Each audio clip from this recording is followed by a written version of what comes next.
আপনাদের দুঃখ দুর্দশার সাথে আমরা সমবেদনা জ্ঞাপন করছি। আল্লাহ তাআলার কাছে দোয়া করি, আল্লাহ তাআলা যে বিপদ দিয়েছেন আর যাতে করে বড় ধরনের কোন বিপদ দান না করেন বলেন আমিন।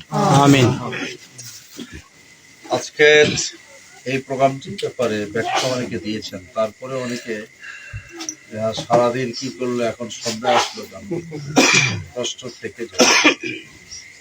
আমাদের এখানে আমার সাথে সফরসঙ্গী ছিলেন একজন পুলিশ প্রশাসনের সদস্য জনাব আব্দুল মান্নান সাহেব, সাথে ছিলেন আজকে সারাদিন।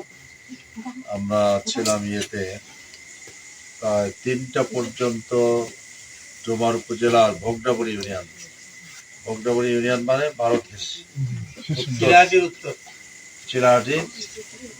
চিলাহাটিটাই ভোগডাবড়ি ইউনিয়ন। কথা কি বুঝতে পারতেছি? সেখানে কয়েকটি শিক্ষা প্রতিষ্ঠানে প্রোগ্রাম ছিল আর বৃষ্টিও ছিল ওইদিকে তখন।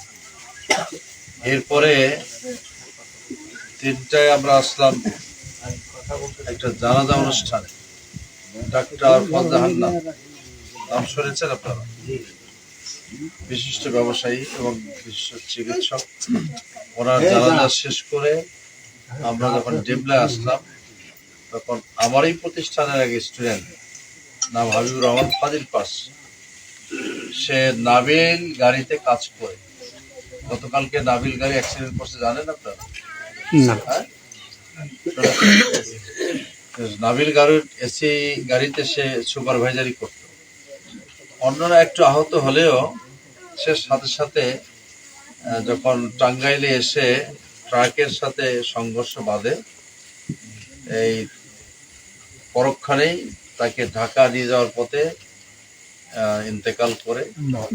যেহেতু সে আমাদের স্টুডেন্ট এবং জিবলারি সংবাদটা শুনলাম, স্বাভাবিকভাবে আসরের পরে আমরা তার জানাজায় অংশগ্রহণ করতে গিয়েই এখানে এসে আসর পড়ার কথা ছিল।